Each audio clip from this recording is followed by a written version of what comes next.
Assalamualaikum warahmatullahi taala wabarakatuh. Saya Intan Syafinas binti Azizan dan rakan seperjuangan saya Nurul Ali Syazrin binti Azmi. Pada hari ini kami akan membentangkan projek tahun akhir kami iaitu serbuk tempoyak. Durian atau nama saintifiknya adalah Durio zibethinus mur, berasal daripada keluarga Bombacia. Durian adalah dipercayai berasal dari gugusan pulau-pulau Melayu. Seterusnya, durian juga didapati ditanam di semua kawasan di Malaysia dan kawasan utama penanaman secara komersial ialah Perak, Kedah, Kelantan dan juga Pahang. Di Malaysia, durian merupakan buah yang paling popular untuk dimakan segar dan buah yang sangat digemari oleh pengguna. Selain itu, buah durian juga boleh dimasak menjadi lempur, jam dan tempoyak. Buah durian juga boleh diproses menjadi serbuk. Pokok durian mengeluarkan hasil yang tidak menentu, iaitu pengeluaran yang tinggi pada bulan 1 tahun dan berkurangan pada tahun berikutnya. Musim utama ialah dari bulan April hingga Julai, sementara di bahagian selatan ialah pada bulan Jun hingga September. Di Malaysia, amalan yang biasa ialah dengan membiarkan buah jatuh ke tanah bagi mendapatkan buah yang matang untuk dimakan segar. Buah durian juga boleh dipetik dengan memotong buah apabila mencapai peringkat matang melalui beberapa kaedah dan dibiarkan tangkainya jatuh sebelum digunakan. Pernyataan masalah. Isi buah ini mengeluarkan bau yang tersendiri, kuat dan tajam walaupun kulitnya belum dibuka. Sesetengah orang menganggap bau durian sebagai semerbak, manakala yang lain berasa aromanya amat kuat dan tidak dapat ditahan. Baunya menarik reaksi daripada penikmatan mendalam kepada amat jijik dan telah diberikan serupa dengan bau badam, bawang busuk, turpentin dan stokin. Bau ini juga telah menyebabkan adanya larangan buah ini dalam sesetengah hotel dan pengangkutan awam di Asia Tenggara. Seterusnya, raja buah ini hanya boleh didapati ketika musimnya.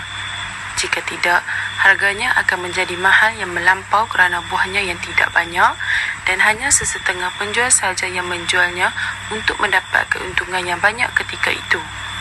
Selain itu, harga buah durian tidak mempunyai harga yang tetap kerana penjualannya mengikut jenis, grade dan apabila terjadinya lambatkan buah durian. Jika tiada musim, harga durian akan meningkat. Apabila tiba musimnya, durian juga boleh didapati dengan harga yang murah dan juga mudah didapati. Objektif projek. Pemilihan buah-buahan tempatan supaya dapat menghasilkan pelbagai jenis produk berasaskannya. Hal ini kerana produk tempatan kita hanya didapati di Malaysia sahaja, di tempat lain tiada.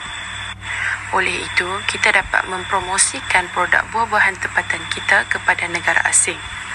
Seterusnya, penghasilan produk ini semestinya adalah untuk mempelbagaikan produk buatan Malaysia. Hal ini demikian kerana produk tempatan kita masih dipandang rendah kerana terdapat banyak produk yang lebih menarik berbanding tempatan kita. Oleh itu, dengan pembuatan produk ini dapat menghasilkan lebih banyak produk lagi dan dapat mempromosikan negara kita. Selain itu, produk ini dihasilkan adalah untuk memudahkan pengguna untuk menggunakannya. Dengan adanya serbuk tempoyak ini, orang yang berada di luar negara juga boleh mendapatkannya. Selain daripada itu, ia juga dapat memudahkan perantau membawanya jika mereka merantau di negara orang tetapi ingin makan masakan Melayu. Skop projek. Kajian ini memberi tumpuan kepada golongan veteran dan semua peringkat umur untuk mendapat khasiat daripada buah tempatan yang berkhasiat serta keenakannya. Faktor yang perlu diambil kira adalah kesesuaian bahan untuk dijadikan produk dan mendapat perhatian kepada golongan veteran. Masalah yang mungkin akan dihadapi adalah kesukaran mendapat pembekal buah tempatan ini, tetapi akan diatasi dengan cara membuat pembelian dan perjanjian dengan kilang atau usahawan yang mengusahakan dusun sama ada secara kecil-kecilan dan besar-besaran. Selain itu, sebanyak 20 responden yang berumur 17 hingga 50 tahun akan diambil kira daripada kajian ini sebagai sampel kajian. Seterusnya, literature ataupun sampel kajian. Dalam kajian ini, didapati bahawa durian kuning mempunyai jumlah asid lemak tepung yang lebih rendah, iaitu 30.3% berbanding 69.7% jumlah asid lemak tak tepung daripada nilai keseluruhan komposisi asid lemak. Dalam kajian ini, terdapat dua komponen yang mempunyai berkaitan, iaitu asid oleic dan asid alaidik. Asid alaidik mempunyai keperkatan yang rendah, iaitu 0.11 mg berbanding asid oleic adalah daripada unsur yang sama.